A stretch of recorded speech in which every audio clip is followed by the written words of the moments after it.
Assalamualaikum warahmatullahi wabarakatuh. Perkenalkan, nama saya Indah Purnamasari dengan NIM F1120014, dosen pengampu Bapak Pradita Eko Prasetyo Utomo SPD MTS D2SA, mata kuliah Statistika Terapan.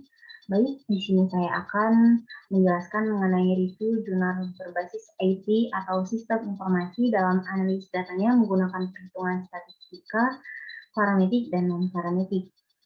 Baik, langsung saja masuk ke jurnal. Nah, sebelumnya di sini saya akan mereview 5 jurnal. Nah, di sini untuk jurnal yang pertama itu dengan judul Pengaruh Penggunaan Aplikasi EQUIS terhadap Sikap Belajar dan Kemampuan Pemecahan Masalah Statistik. Nama judul, Jurnal Pendidikan, volume dan halaman itu volume 4 nomor 1 dan halaman 321 sampai 328. Penulisnya itu Angga Hidayat dan Prima Seladewa. Review Indah Purnamasari. Tanggal reviewnya itu saya mereview pada tanggal 14 Februari 2022. Latar belakangnya, peran teknologi sangat dibutuhkan dalam proses pembelajaran.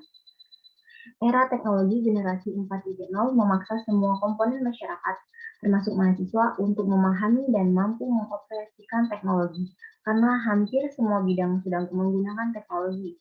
Ketidakmampuan memanfaatkan teknologi akan berakibat ketidakmampuan menghadapi perubahan. Oleh karena itu, mahasiswa perlu menggunakan teknologi dalam proses pembelajaran. Salah satu teknologi yang dapat diterapkan dalam pembelajaran adalah penggunaan aplikasi.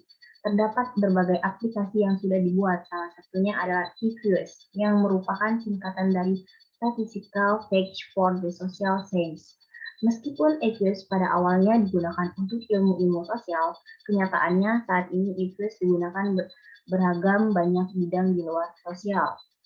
Nah, sedangkan tujuan penelitian yaitu ada dua, yaitu yang pertama itu untuk mengetahui dan mendefinisikan pengaruh penggunaan aplikasi EQUIS terhadap sikap belajar. Yang kedua, untuk mengetahui dan mendefinisikan penggunaan aplikasi EQUIS terhadap kemampuan pemecahan masalah statistik. Sedangkan metodologi penelitiannya, penelitian ini merupakan penelitian yang menggunakan pendekatan kuantitatif. Lebih lanjut, penelitian ini merupakan penelitian asosiatif. Eksperimental adalah suatu metode yang dipakai untuk mengetahui pengaruh dari suatu media, alat, atau kondisi yang sangat diadakan terhadap suatu gejala sosial, berupa kegiatan dan tingkah laku seseorang ataupun kelompok individu. Teknik pengumpulan data berupa tes, hasil belajar, dan angket yang kemudian dicek kembali dengan menggunakan uji statistik untuk menjamin keabsahan data. Penelitian ini dipusatkan pada penggunaan EQUIS sikap dan pemecahan masalah statistik. Nah, sedangkan hasil penelitiannya atau analisis menggunakan perhitungan statistiknya itu ada populasi dan sampel. Nah, populasi dalam penelitian ini adalah mahasiswa yang sedang menempuh mata kuliah statistik pada jurusan akuntansi di Universitas Pamulang tahun ajaran 2019-2020. Peneliti mengambil 3 kelas sebagai sampel penelitian. Pemilihan sampel dilakukan dengan melakukan wawancara pada dosen yang mengajar mata kuliah statistik, sehingga diketahui kedua kelas yang memiliki kemampuan statistik setara.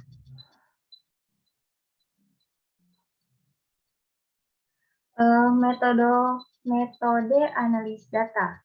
Di sini ada uji validitas. Uji validitas adalah suatu ukuran yang menunjukkan tingkat-tingkat kevalidan atau kesahihan sesuatu instrumen. Suatu instrumen yang valid atau sahih mempunyai validitas tinggi. Kriteria pengujian validitas dikonsultasikan dengan harga R produk momen pada tabel dengan alfa 5%. Jika RH lebih besar dari LP, maka item tersebut dinyatakan valid. Nah, yang kedua itu ada uji reliabilitas. Instrumen yang sudah dapat dipercaya, yang reliable akan menghasilkan data yang dapat dipercaya juga. Apabila datanya memang benar, sesuai dengan kenyataannya, maka berapa kali pun diambil tetap akan sama. Nah, sedangkan yang ketiga itu ada uji normalitas. Uji normalitas ini bertujuan untuk menguji apakah model regresi variabel penggunaan atau residual memiliki distribusi normal. Sedangkan ini ada uji T, uji statistik T pada dasarnya menunjukkan seberapa jauh pengaruh satu variabel independen secara individual dalam menjelaskan variasi variabel dependen. Berdasarkan probabilitas, jika probabilitas lebih besar dari 0,05, maka variabel bebas secara individu tidak signifikan terhadap variabel terikat dan sebaliknya. Untuk hasil dan pembahasan, di sini ada uji validitas, itu uji validitas menggunakan if-else, ini ada nomor itemnya 1 sampai 5, ada R hitung, R tabel, dan kesimpulannya semuanya itu valid. Sedangkan tabel validitas sikap belajarnya itu nomor itemnya 1 sampai 5, R hitung, R tabel, dan kesimpulannya itu semuanya valid. Untuk uji reliabilitas itu variabelnya itu penggunaan if-else dan sikap belajar, ada Cron-based alpha, ada end of item, dan keterangannya semuanya reliable. Di sini ada uji normalitas, one sample Cromwell test. Uji T, hipotesis itu H1 dan H2. Di sini ada keterangannya itu semuanya berpengaruh. Itu tadi itu untuk review jurnal yang pertama. Selanjutnya review jurnal yang kedua, itu ada judulnya itu pengaruh efektivitas sistem informasi akuntansi dan penggunaan teknologi akuntansi terhadap kinerja individual pada PT Bank Pembangunan Daerah Bali, Kantor Cabang Singaraja. Nama judulnya Pendidikan Ganesha, volume dan halamannya itu volume 3 nomor 1, tahun 2015. Penulis Niputu Eka Suratini, Nikadek Sinarwati, dan Ananta Wikrama Tunggu Atmaja.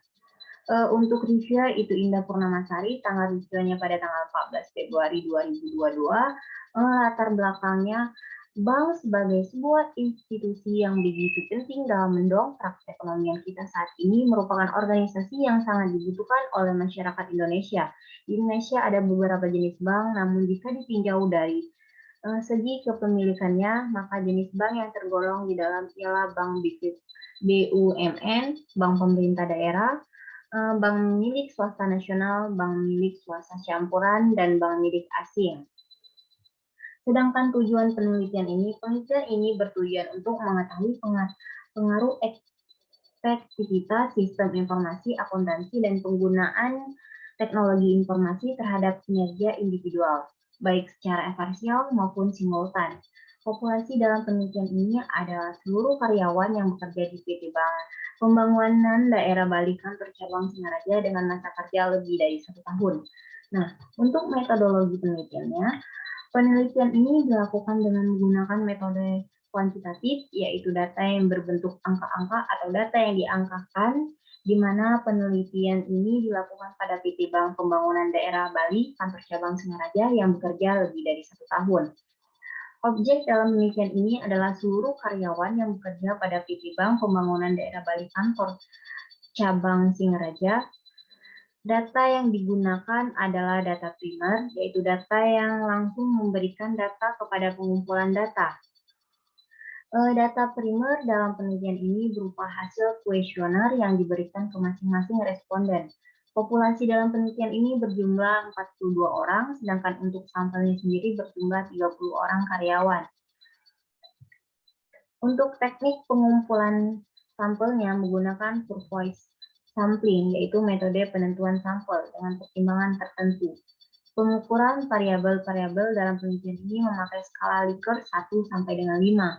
Pengujian data dibantu dengan menggunakan SPSS versi 17.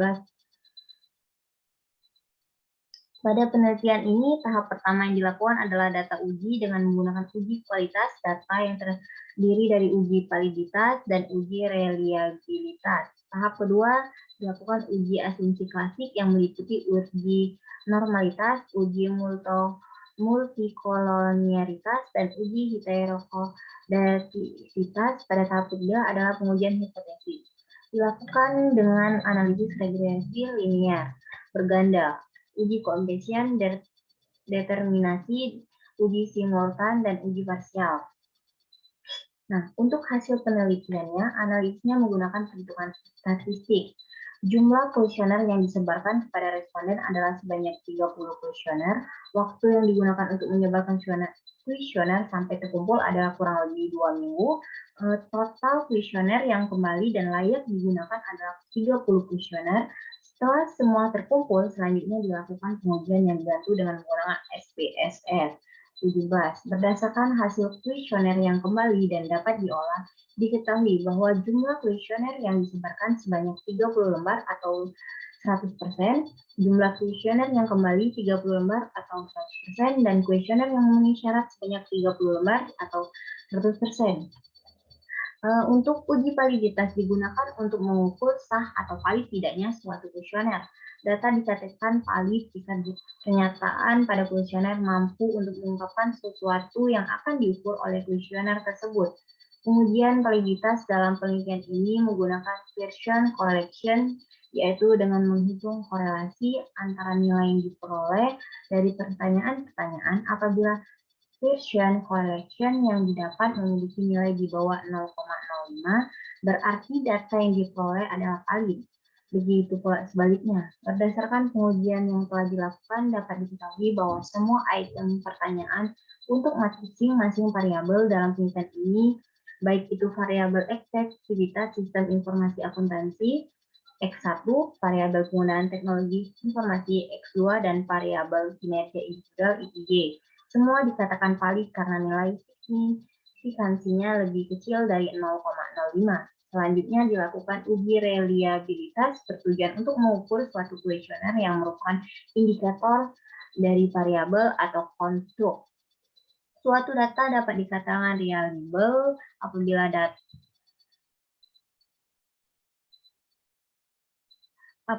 data tersebut konsisten atau stabil dalam waktu ke waktu.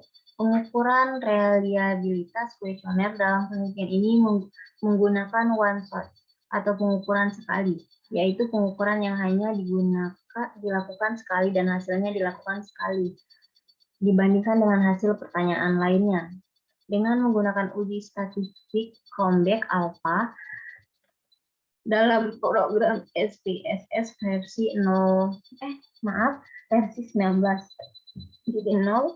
pengujian reliabilitas dapat dilakukan untuk mengukur tingkat kekonsistenan suatu data. Suatu data dikatakan reliable apabila hasil pengujian menyatakan Cronbach alpha lebih besar dari 0,60. Berdasarkan hasil uji reliabilitas yang telah dilakukan, diketahui bahwa variabel efektivitas sistem informasi akuntansi, penggunaan teknologi informasi, dan kinerja individual menunjukkan bahwa nilai Cronbach alpha lebih besar dari 0,60, yaitu masing-masing sebesar 0,875, 0,959, dan 0,984.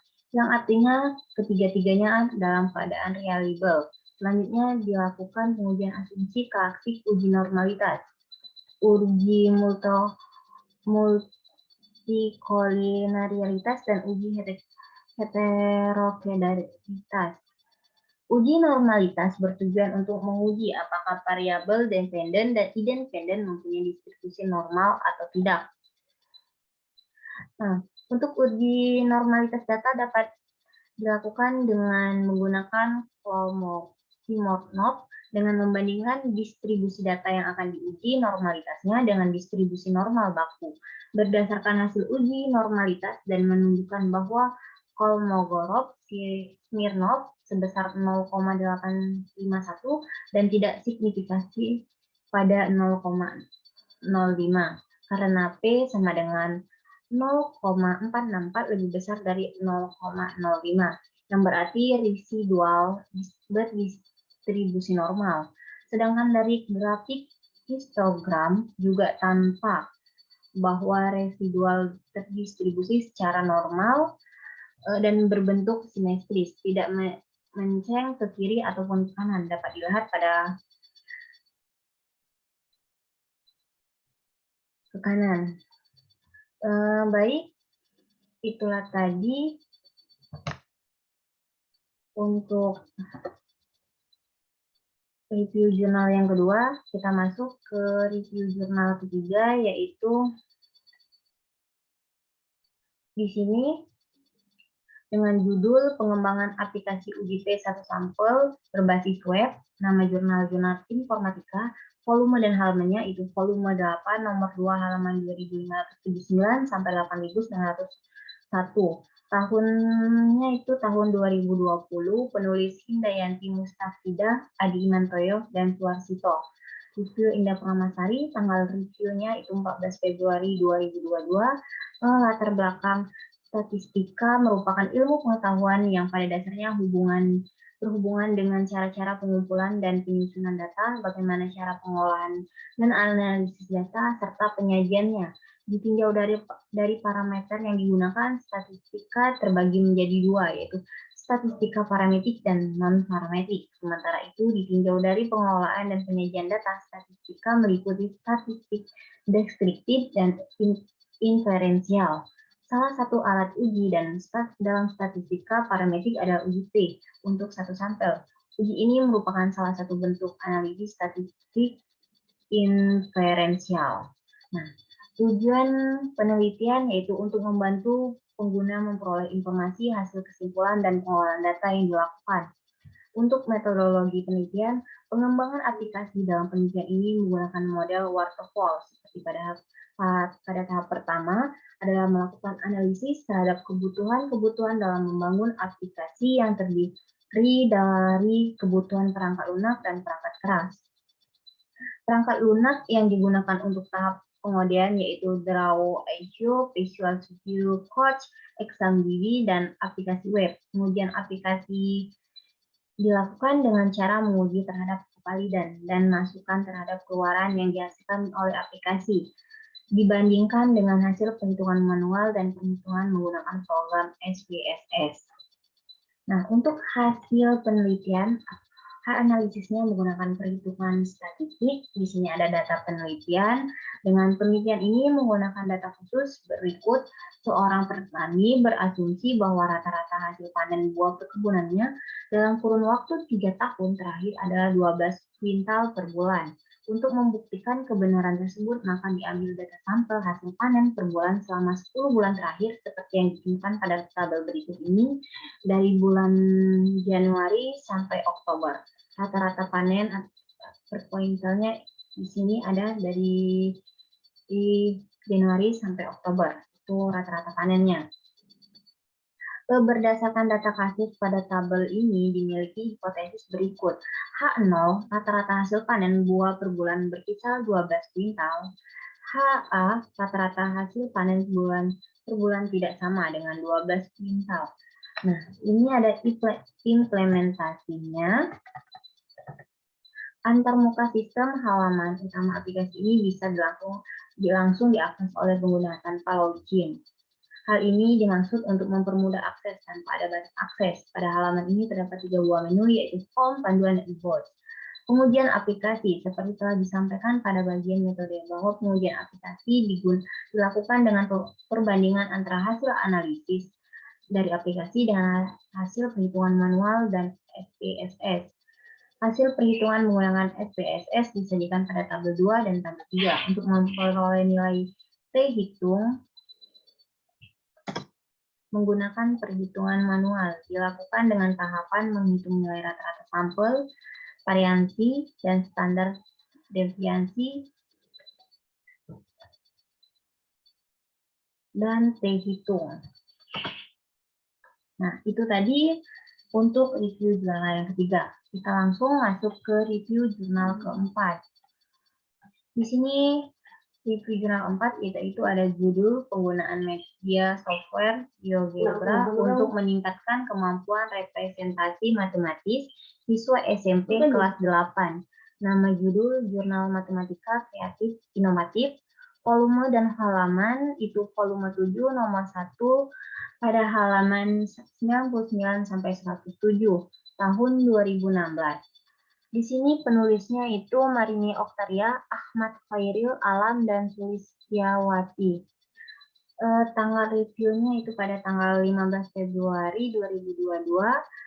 Untuk latar belakangnya, untuk menyambut tantangan zaman yang terus berkembang setiap saat, maka perlu adanya peningkatan sumber daya manusia sehingga kita dapat bersaing dalam ranah internasional. Salah satu bidang yang dapat kita gunakan sebagai jembatan untuk meningkatkan sumber daya manusia yang berkualitas adalah dalam dunia pendidikan. Nah, untuk tujuan penelitian, di sini penelitian ini bertujuan untuk mengetahui apakah software GeoGebra dapat meningkatkan kemampuan representasi matematik siswa pada materi SPLDF.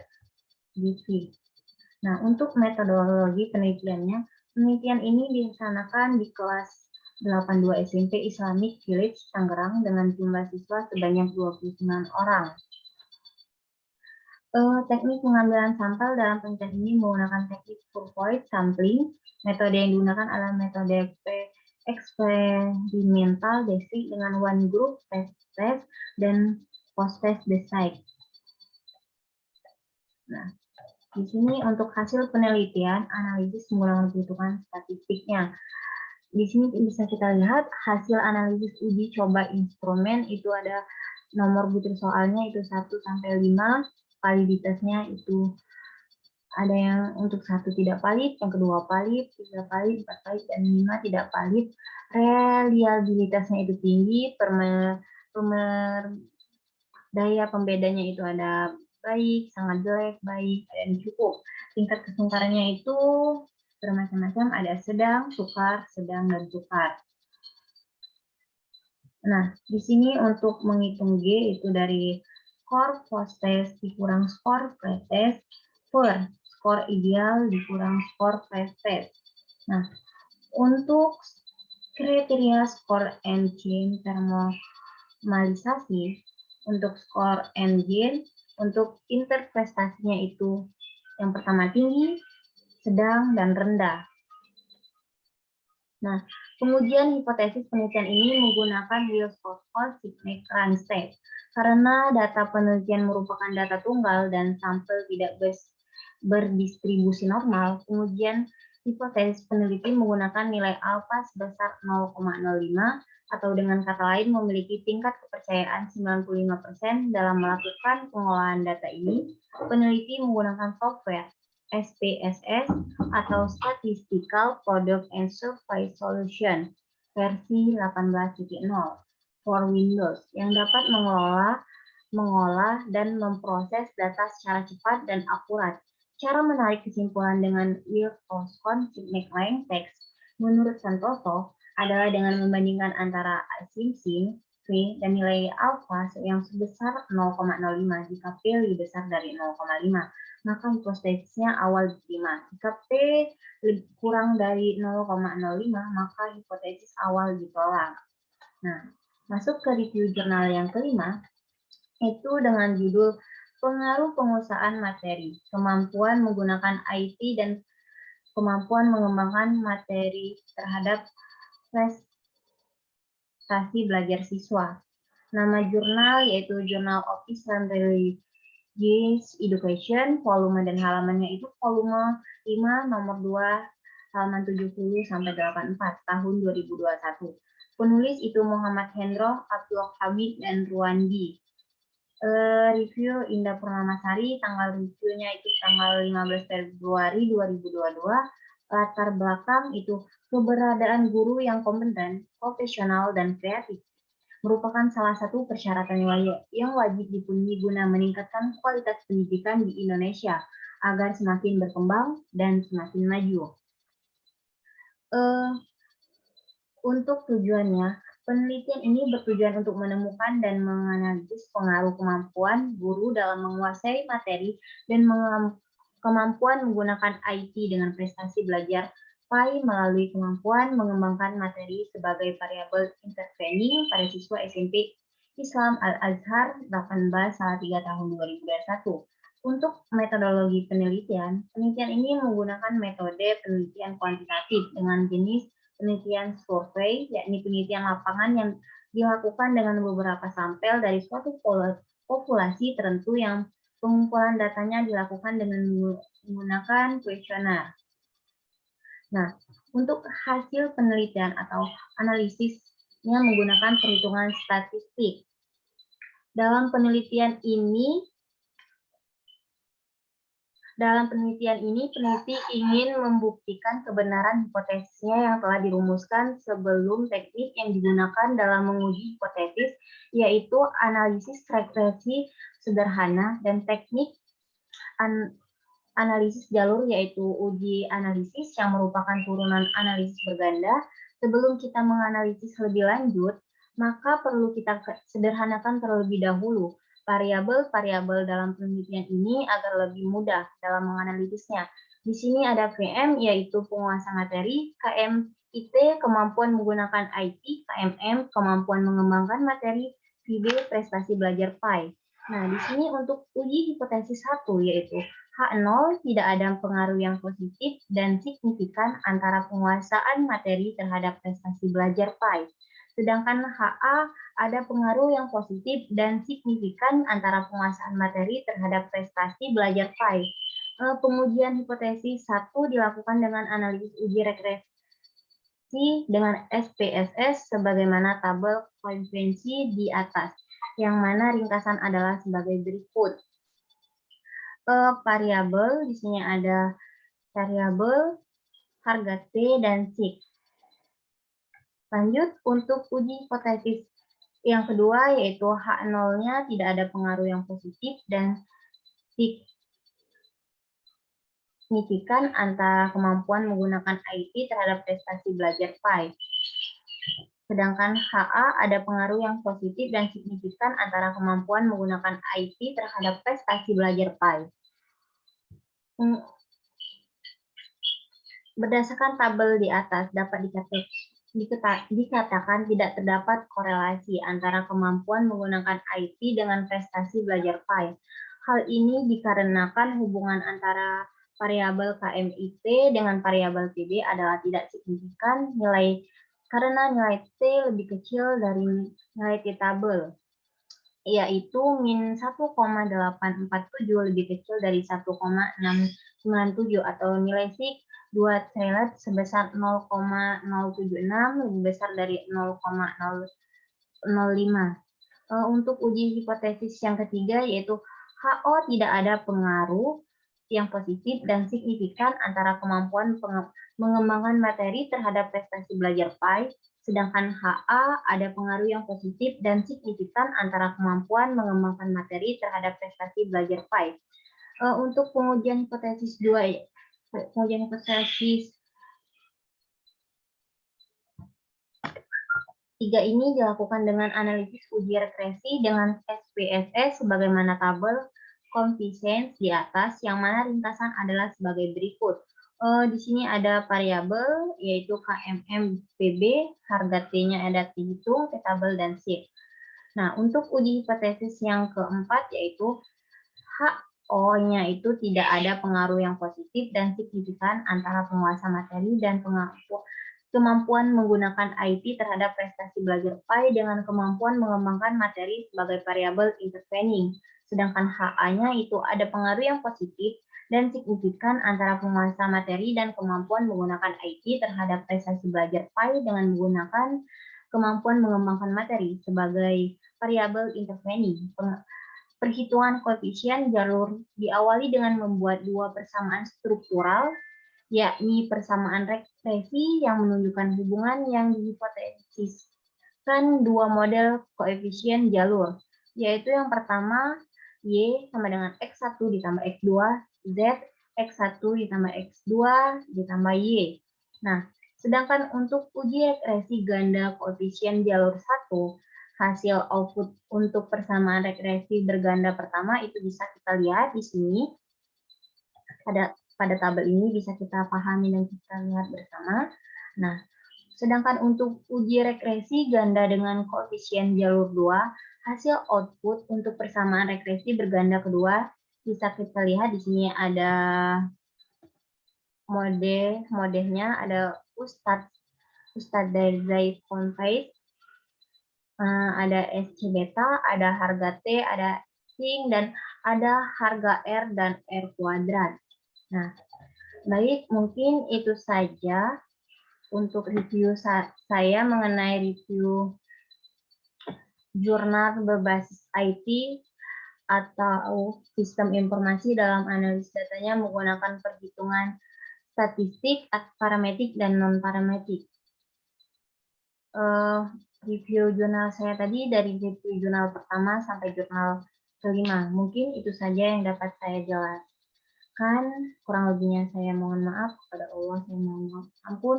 Saya akhiri dengan ucapan akhirul kalam. Wassalamualaikum warahmatullahi wabarakatuh.